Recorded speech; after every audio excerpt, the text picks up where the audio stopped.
Bonjour tout le monde. C'est un cours de l'air qui nous entoure du deuxième année collège fait par votre prof de physique-chimie, le prof Khaled.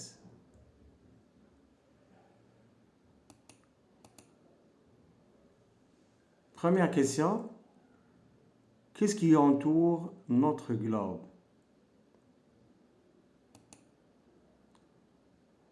Regardez une image. Voilà ici la Terre. On peut essayer de voir ici, une couche qui entoure la Terre. Donc c'est de l'air. L'air entoure la Terre et constitue une enveloppe appelée l'atmosphère. Donc la couche qui entoure la Terre s'appelle l'atmosphère.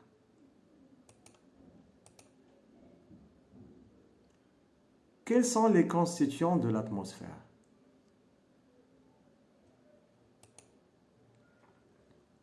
Une autre image qui montre l'existence de cette couche-là qui entoure la Terre.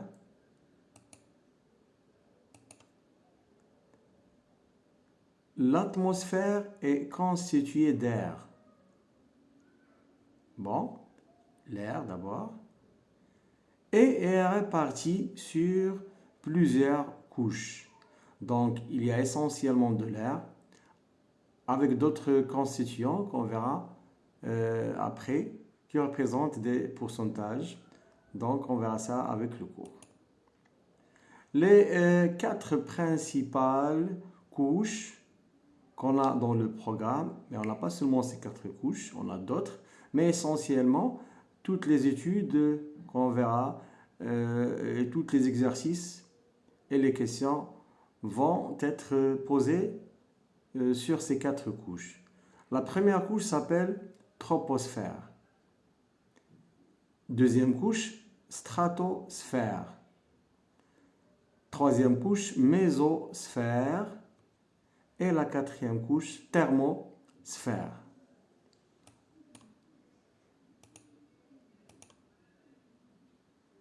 Grand 1, les couches de l'atmosphère et leurs caractéristiques. Donc, on va essayer de prendre chaque couche seule et chercher ses propriétés, ses caractéristiques qui les diffèrent d'une couche à une autre.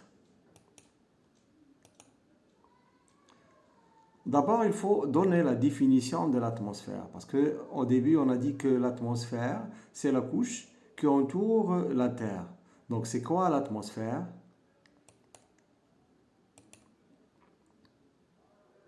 L'air constitue une enveloppe qui entoure la Terre que nous ressentons. Donc, on sait qu'il y a cette couche-là quand les branches sont secouées. Les branches des arbres, parfois, ils sont secoués par le vent. Et le vent, c'est un déplacement d'air. Donc, on sait qu'il y a l'existence de l'air par ce phénomène-là. Au cours de déplacement de bateaux à voile, j'ai pris un bon exemple des bateaux à voile. Donc, ils ne peuvent pas être déplacés sans ces voiles-là, ces voiles-là, et ils sont poussés par l'air. Donc, l'air les aide pour se déplacer dans les mers et parfois dans les rivières. D'accord?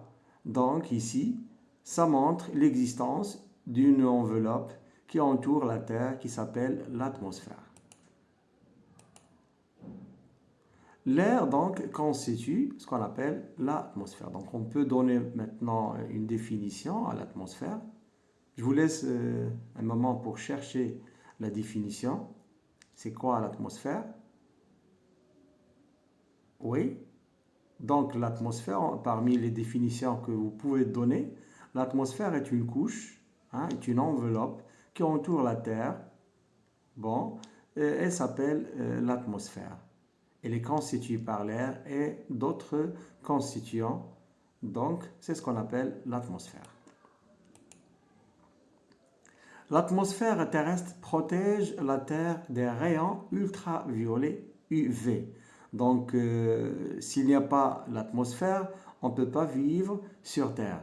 Parce que l'atmosphère nous protège des rayons ultraviolets. Donc, les rayons qui viennent du Soleil, qui se propagent du Soleil vers la Terre. Parmi ces rayons, il y a des rayons qui présentent un danger pour la Terre. Ces rayons sont les rayons ultraviolets qui sont renvoyés par l'atmosphère vers l'univers. Donc, on sait déjà qu'il y a un problème maintenant sur Terre du trou. Donc, il y a pénétration de certains ultraviolets. Ils ont donné plusieurs problèmes. On verra et on discutera de ces problèmes-là après.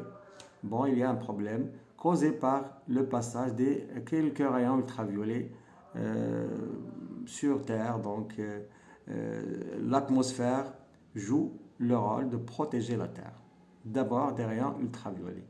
Il y a encore un autre rôle parmi les plusieurs rôles, c'est qu'il nous protège des pierres célestes qui s'appellent les météorites. Donc, il y a des grosses pierres, elles sont grandes, de forme, etc. Et s'ils passent vers la Terre, donc c'est un danger qui protège la Terre de ce danger, qui sont les pierres célestes, les météorites, c'est l'atmosphère. Donc parmi les rôles, on a l'atmosphère laisse une température modérée sur la surface de la Terre. Bon, modérée, acceptable par l'homme, laisse une vie sur Terre, n'est pas une température qui est très élevée, qui donne des problèmes pour l'homme,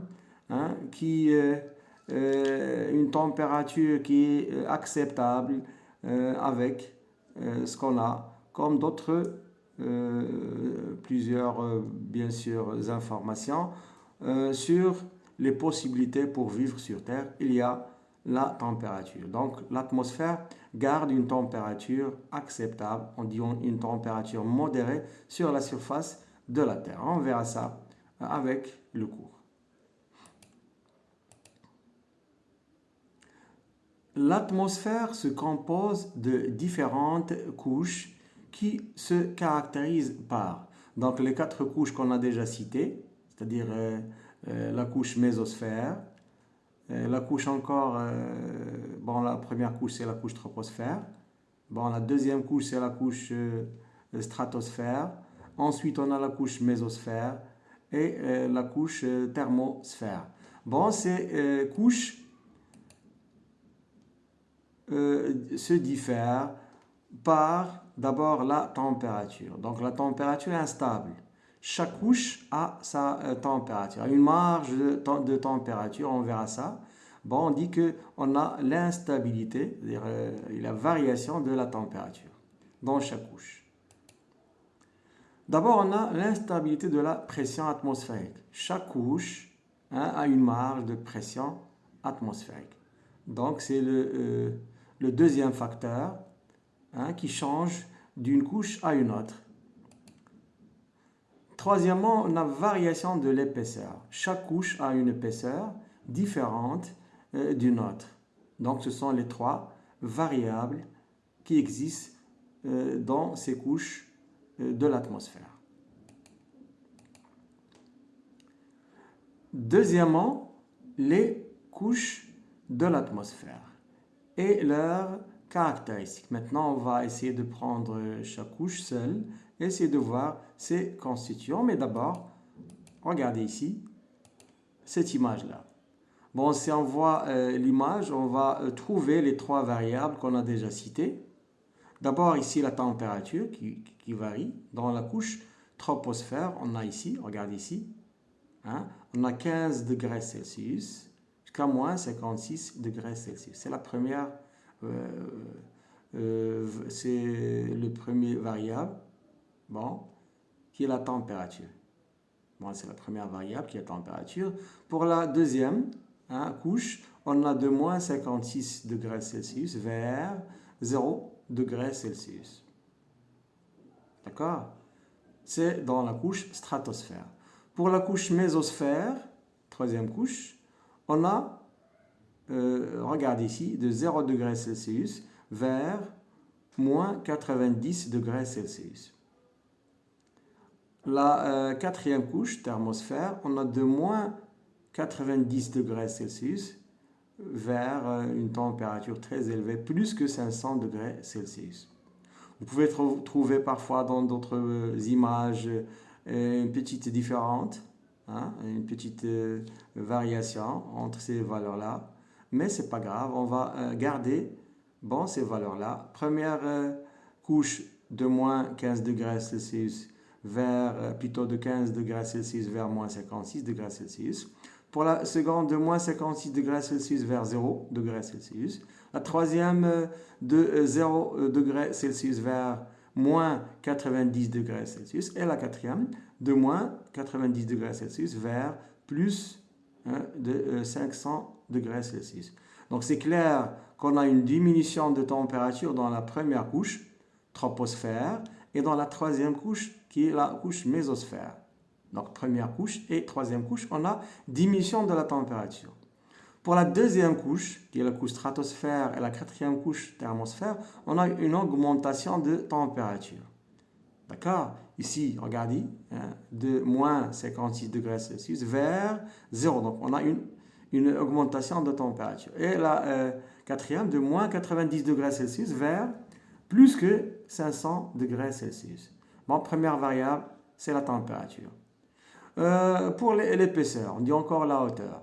Bon, ici, la surface de la Terre vers, regarde ici, plus que 10. Donc, on s'est mis d'accord que l'épaisseur de la première couche, qui est la couche troposphère, c'est à peu près 15 km.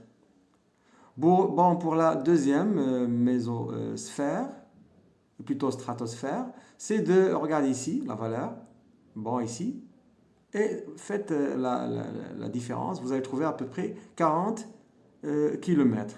Donc la deuxième couche, la couche stratosphère, c'est 40 km environ, à peu près. Pour la troisième couche, regardez ici, on peut faire la différence, c'est à peu près 35 km. Pour la quatrième, c'est environ 300 km. Ce sont des valeurs qu'on s'est mis d'accord après quelques études. Donc ici, 15 km, 40 km pour la deuxième qui est stratosphère, mésosphère 35 km et la dernière couche 300 km. Deuxième variable, c'est l'épaisseur. Pour ici, la pression atmosphérique, regardez ici, au début on a 1000 hectopascales, ici le hectopascal, jusqu'à 250 hectopascal. Donc on a diminution de pression dans la couche troposphère. La deuxième couche de 250 hectopascal vers 1 hectopascal. Toujours on a diminution de pression. Troisième couche, mésosphère, de 1 hectopascal vers 250, plutôt vers 10-2 hectopascal, c'est 0,01. Donc ici, toujours diminution de 1 hectopascal vers 0,01 hectopascal. Dernière couche de 10-2, c'est-à-dire 0,01 hectopascal, vers 10-8 hectopascal. Donc on a toujours diminution de pression en s'éloignant de la surface de la Terre. Donc ce sont les trois variables qu'on a déjà citées. D'abord la température qui varie d'une couche à une autre. Ensuite l'épaisseur change d'une couche à une autre. Et troisièmement, la pression atmosphérique change d'une couche à une autre. Donc c'est une image explicative de ce qu'on a cité déjà pour les variables dans ces couches de l'atmosphère, les 4 couches. L'atmosphère se compose de l'air et constituée de 4 couches principales. Regardez, principales. Bon, il y en a d'autres couches qui sont... D'abord, on va résumer ce qu'on a déjà dit sur l'image. Troposphère. Regardez pour la couche troposphère, on a dit que à peu près environ, ce signe-là c'est environ 15 km. Pour la température, on a, elle diminue Bon, de 15 degrés Celsius vers moins 56 degrés Celsius. Deuxième variable. Troisième variable, c'est la pression atmosphérique de 1000 hectopascales vers 250 hectopascales. Passons maintenant deuxième couche. Stratosphère. Environ 40 km. Pour la température, donc de moins 56 degrés Celsius vers une température qui est 0 degrés Celsius. Donc, on a une augmentation de température. Pour la pression atmosphérique, donc toujours on va prendre le début, c'est 250 hectopascales, vers 1 hectopascal. Troisième couche, c'est la couche mésosphère, donc environ pour l'épaisseur, environ 35 km. La température, donc le début c'est 0 degrés Celsius, vers moins 90 degrés Celsius. Donc on a une diminution de température. Pour la pression maintenant, toujours on a diminution de pression de 1 hectopascal vers 0,01 hectopascal. Dernière couche, c'est la couche thermosphère. Bon, environ 300 km d'épaisseur. Pour la température, on a augmentation de moins 90 degrés Celsius vers plus de 500 degrés Celsius parce qu'elle est proche du Soleil. Pour la pression atmosphérique, c'est de 0,0 hectopascal vers 10-8 hectopascal, c'est-à-dire 0,00, donc 8,01 hectopascal. Donc ce sont les trois variables, l'épaisseur, la température et la pression